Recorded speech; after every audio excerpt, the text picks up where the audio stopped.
বানগ্ৰস্ত পৰিয়াললৈ মাত্ৰ 15,000 বিশ্ব ৰেকৰ্ড কৰিবলৈ বিহুৰ বিশ্ব ৰেকৰ্ড কৰিছিল নাচনীক আমি 25,000কৈ টকা দিছিলোঁ তুমুৰৰ বিশ্ব ৰেকৰ্ড কৰাইছিলোঁ 25,000 টকাকৈ দিছিলোঁ আৰু যিসকলে সৰ্বস্ব হেৰাইছে সৰ্বহাৰাত পৰিণত হৈছে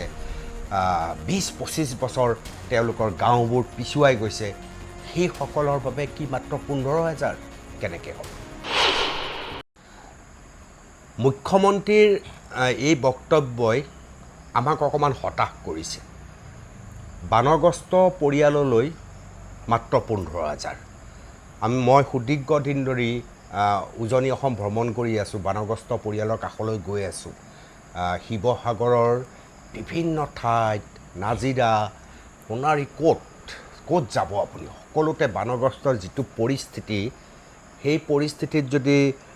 উদ্ধাৰ পাবৰ বাবে মুখ্যমন্ত্ৰীয়ে যদি ঘোষণা কৰে মাত্ৰ 15,000 টকা ই কেনেকৈ হ'ব আশ্চৰ্যজনক কথা নহয়নে আমি যেতিয়া বিশ্ব ৰেকৰ্ড কৰিবলৈ বিহুৰ বিশ্ব ৰেকৰ্ড কৰিছিল নাচনীক আমি 25,000কৈ টকা দিছিলোঁ আমি যেতিয়া ঝুমুৰৰ আমি বিশ্ব ৰেকৰ্ড কৰাইছিলোঁ তেতিয়াও আমি ছোৱালীহঁতক 25,000 টকাকৈ দিছিলোঁ আৰু যিসকলে সৰ্বস্ব হেৰাইছে সৰ্বহাৰাত পৰিণত হৈছে 20-25 বছৰ তেওঁলোকৰ গাঁওবোৰ পিছুৱাই গৈছে সেইসকলৰ বাবে কি মাত্ৰ 15,000 মই আচৰিত হৈছোঁ মুখ্যমন্ত্ৰীৰ এই সিদ্ধান্তত চৰকাৰৰ সিদ্ধান্তত 15,000 টকা বাদ দিয়ক ইয়াৰ পৰা বহুত ওপৰলৈ যাবই লাগিব নহ'লে কিন্তু যি সৰ্বনাশী ৰূপ পৰিয়ালসমূহৰ একেবাৰে শেষ হৈ যাব জীৱন জীৱিকাৰ কোনো বাট তেওঁলোকৰ সন্মুখত নাই ল'ৰা ছোৱালী স্কুলত পঢ়াব পৰা পৰিৱেশ আৰু পৰিস্থিতিও তেওঁলোকৰ এতিয়া নাই এইবাৰ বানগ্ৰস্তসকলক আমি কি দেখিলোঁ যে বানগ্ৰস্তসকলৰ এইবাৰ খেতি পথাৰে যোৱা নহয় ঘৰৰ ভেটিয়ে যোৱা নহয় কোনো এটা সম্পত্তি সুৰক্ষিত কৰি ৰাখিব নোৱাৰিলে একেবাৰে নগ্ন হৈ গৈছে বাটত যি ধৰণে তেওঁলোক আছে বাটে পথে ছবি মই আপোনালোকক দেখুৱাইছোঁ আৰু সেইসকলক যদি আমি এটা স্বাভাৱিক জীৱন দিবলগীয়া হয় তেতিয়াহ'লে এটা পৰিয়ালে 15,000 টকালৈ কি কৰিব মই ভাবোঁ ই এটা উচিত সিদ্ধান্ত হোৱা নাই আৰু মানুহখিনিক অকণমান অপমান কৰাৰ লেখীয়া হৈছে মই শিৱসাগৰত উপস্থিত আছোঁ মোৰ লগত শিৱসাগৰত এই মুহূৰ্তত উপস্থিত আছে জয়জ্যোতি গগৈ জয়জ্যোতিও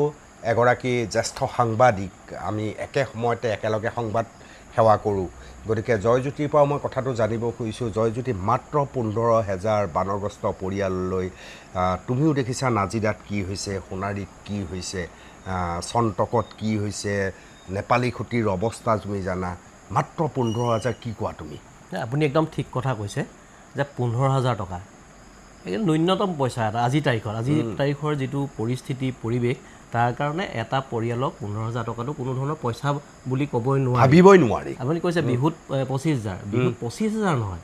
10,000 বোনাছো দিছিলে কিবা কিবি কিনিবৰ কাৰণে গতিকে 35,000কৈ লাভ কৰিছে কম টকা নহয় 35,000 গতিকে তাৰ তুলনাত ইয়াত মাত্ৰ 15,000 আপুনি চাওক আপুনি নিজেও গৈছে আজি বিহুবৰ চন্তকৰ নেপালী খুঁটি যিবিলাক অঞ্চল কমল চাপৰি পৰ্যাবস্তি এই অঞ্চলবিলাকৰ যিটো অৱস্থা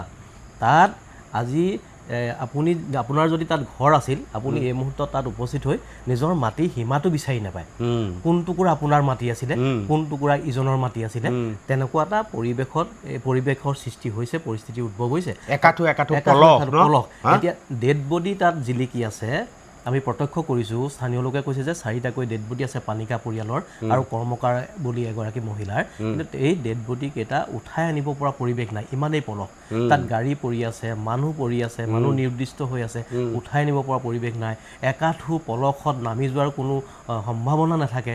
খেতি বাতি একেবাৰে নিচিন্ন হৈ গৈছে এবছৰ নহয় অহা 1.5 বছৰত যিসকল কৃষক এই কৃষকসকলে নিজৰ খেতিৰ মাটিৰ ধান চাউল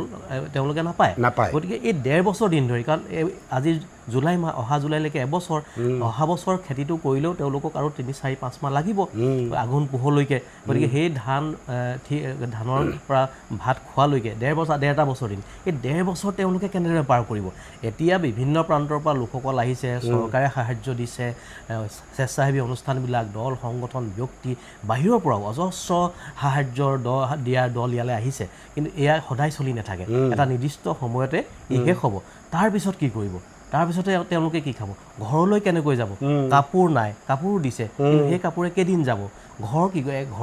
ঘৰ নিচিন্ন হৈ গৈছে সীমা নাই তেওঁলোকৰ নিজৰ মাটি টুকুৰা ভেটি টুকুৰা তেওঁলোক উচন গ'ল তাত ঘৰটো 15,000 টকাৰে কেনেকৈ কৰিব কি কিনিব তেওঁলোকে 4জনীয়া বা 5জনীয়া পৰিয়াল এটাই আজিৰ তাৰিখত 15,000 টকাৰে কি ধৰণে এই বানমুক্ত হোৱাৰ পিছত ৰ'দ দিয়াৰ পিছত শুকুৱাৰ পিছত ঘৰখনত সোমাবলৈ যাব 15,000 টকালৈ এইটো কিন্তু এই মুহূৰ্তত যথেষ্ট গুৰুত্বপূৰ্ণ কথা মুখ্যমন্ত্ৰী ডাঙৰীয়াক আমি আহ্বান জনাব পাৰোঁ যে এই কথাটো পুনৰ বিবেচনা কৰক 15,000 টকা নহয় এককালীন যি প্ৰাথমিক পৰ্যায়ত 15,000 টকাৰ কথা ঘোষণা কৰিছে ইয়াক আৰু কিছু বৃদ্ধি কৰিব পৰা যায় নেকি আৰু এটা ছাৰ্ভে কৰিব লাগে যে ঘৰ এটা উঠাই তাতে মানুহ সোমাব পৰা তেওঁলোকে ভাত এগৰা ৰান্ধি খাব পৰা পৰিৱেশটো আনি দিবৰ কাৰণে কেই টকা পইচা খৰচ হ'ব এই বস্তুটো কিন্তু বৰ দৰকাৰী এই ওপৰতে 15,000 টকা দিম বুলি ক'লেই এই সমস্যাবিলাক সমাধান নহ'ব কেতিয়াও আৰু ভুক্তভোগীৰ নাজল নাথল অৱস্থাটো সামান্যভাৱে হ্ৰাস পোৱা পৰিস্থিতিলৈ নাহিব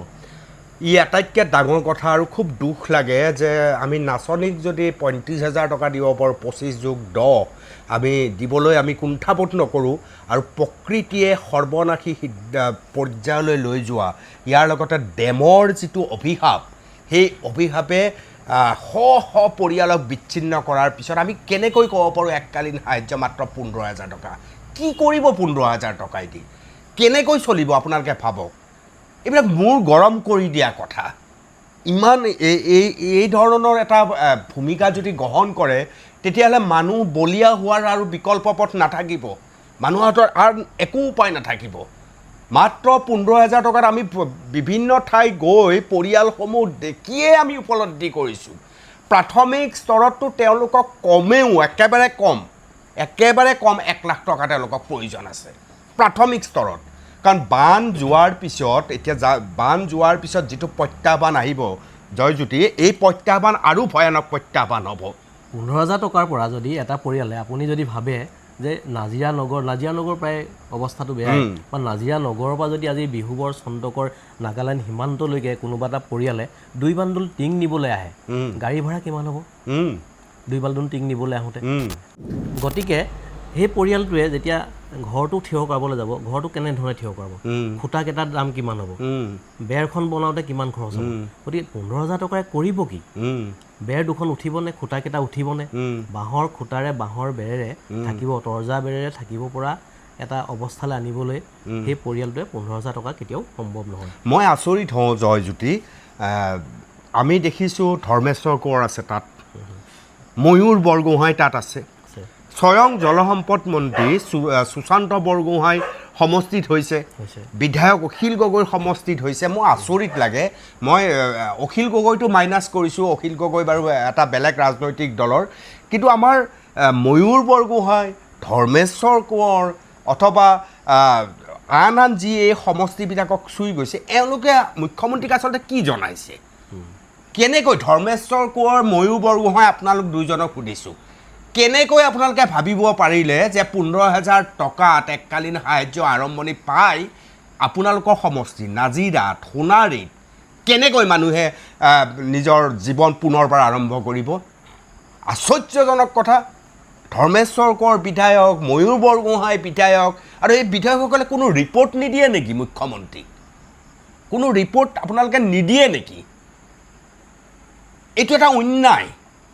এইটো এটা কি হৈছে বানাক্ৰান্তক কৰা অৱহেলাৰ এটা নমুনা নাপায় এনেকুৱা কৰিব পাপে চুব জীৱনৰ আটাইতকৈ ডাঙৰ সংকট এইখিনি সময়ত কোনো কাকো চাবলগীয়া নাই আটাইতকৈ ডাঙৰ সংকট এইখিনি সময়তো যদি ধৰ্মেশ্বৰ কোঁৱৰ বা ময়ূৰ বৰগোহাঁই আদিৰ গা নলৰে তেওঁলোকে যদি মুখ্যমন্ত্ৰীক বুজাব নোৱাৰে যে না 15,000 টকা নহয় আপুনি কি কৈছে এই পৰিয়াল মৰি যাব এইটো কাম কৰিলে সেইটো যদি ক'ব নোৱাৰে তেতিয়াহ'লে আৰু জীৱনত ৰাজনীতি কৰি কিবা লাভ আছে বুলি মই নাভাবোঁ। খুব দুখৰ বিষয়।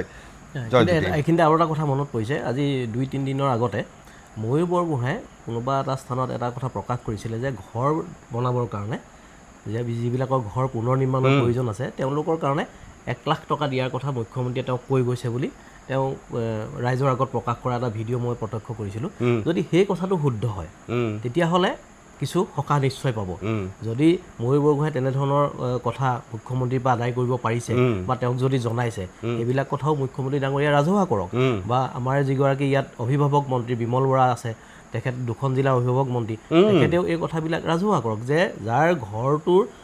সম্পূৰ্ণৰূপে বনাবলগীয়া আছে, নিৰ্মাণ কৰিবলগীয়া আছে, ঘৰ নিচিন্ন হৈ গৈছে, তেওঁলোকক যদি 1 লাখ টকাকৈ কেৱল ঘৰ নিৰ্মাণৰ কাৰণে দিয়া হয়, সেইটো কিন্তু কিছু পৰিমাণে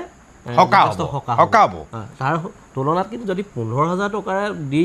পৰিয়াল এটাক যদি আমি এই মুহূৰ্তত কওঁ যে তুমি এই 15,000 টকা লোৱা আৰু তুমি তোমাৰ ঠাইলৈ গৈ থকাৰ ব্যৱস্থা এটা কৰা, এইটো কিন্তু সম্ভৱ নহয়, একেবাৰে অসম্ভৱ। সম্পূৰ্ণৰূপে নিচিন্ন হৈ গৈছে নাজিৰাৰ বহু গাঁও, কেইবাখনো গাঁৱৰ জনসাধাৰণৰ কোনো ভেটি নাই। আৰু শিৱসাগৰ সমষ্টি, আনকি ডিমৌ সমষ্টি য'ত সুশান্ত বৰগোহাঁই সমষ্টিৰ বৃহত্তৰ বেতবাৰী মৌজাটোৰ আজিৰ তাৰিখত যিটো অৱস্থা, আজিৰ তাৰিখতো মানুহ তাৰ পৰা ওলাব পৰা অৱস্থাত নাই। এতিয়াও ঘৰৰ ভিতৰত আঁঠু ওপৰলৈকে পানী, তাত সাপে বাহ লৈছে, এনেকুৱা ধৰণৰ পৰিৱেশৰ সৃষ্টি হৈছে। নিমাইজানৰ দৰে বিখ্যাত অঞ্চল, মানস ৰবীন্দ্ৰৰ য'ত পুৰণি গাঁও, সেই অঞ্চলটোৰ মানুহ ওলাই আহিব পৰা নাই। তাত আনকি ৰচদ পাতি দিয়াৰ, ৰিলিফৰ বস্তু দিয়াৰ ক্ষেত্ৰতো অসুবিধাৰ সন্মুখীন হৈছে। এনেকুৱা এটা পৰিৱেশত যে কেৱল 15,000 টকা দিয়াৰ কথা যি এই মুহূৰ্তত প্ৰকাশ পাইছে, এইটো নহয়। আৰু এটা কথা চাব, অখিল গগৈ কি কৈ আছে যে 10 লাখকৈ টকা দিয়ক প্ৰতিটো ক্ষতিগ্ৰস্ত পৰিয়ালক, মুঠ 4,000 কোটি যাব। কিন্তু এইটো 15,000 কোটি টকাৰ কথা নহয়, 4,000 কোটি টকা। গতিকে অখিল গগৈয়ে যিটো ডিমাণ্ড দিছে, এই ডিমাণ্ডটো মুখ্যমন্ত্ৰীয়ে গুৰুত্ব সহকাৰে ল'ব লাগে। ক্ষতিগ্ৰস্ত পৰিয়ালবিলাকে যাতে ভাল ধৰণে জীৱন নিৰ্বাহ কৰি থাকিব পাৰে, কাৰণ 15-20 বছৰলৈকে ইয়াৰ পৰিৱেশটো ভাল নহয়। প্ৰতিজন ভুক্তভোগী বা জিলাখনৰ প্ৰতিগৰাকী মানুহে অহা 15-20 বছৰ কিন্তু ভুগিব লাগিব। গতিকে আমি শেষত কম, মই অভিভাৱক মন্ত্ৰী বিমল বৰাকো অনুৰোধ জনাম, তেওঁ শিৱসাগৰত বহি আছে, কথাবিলাক স্পষ্ট কৰিব লাগে। প্ৰত্যেকটো পৰিয়ালৰ 15,000 দিব নে আৰু কিবা আপোনালোকে ভাবিছে? বানাকান্ত পৰিয়ালক এই কথা স্পষ্ট কৰক, এই কথা স্পষ্ট কৰাটো প্ৰয়োজন। গতিকে বিমল বৰাকো মই অনুৰোধ জনাইছোঁ যে আপোনালোকে অন্ততঃ মুখ্যমন্ত্ৰীৰ লগত চৰ্চা কৰক। যদি তাতকৈ বেছি কৰিছে খুব ভাল খবৰ, কিন্তু এই মুহূৰ্তত চাৰিওফালে এই খবৰটোৱে বিয়পিছে মাত্ৰ 15,000 দিব। যদি হয় সেয়া, মই ভাবোঁ যে এখন চৰকাৰৰ বাবে ইয়াতকৈ আৰু লাজ লগা কথা একো নাই। আপোনালোকে কি ভাবে জনাব। ধন্যবাদ।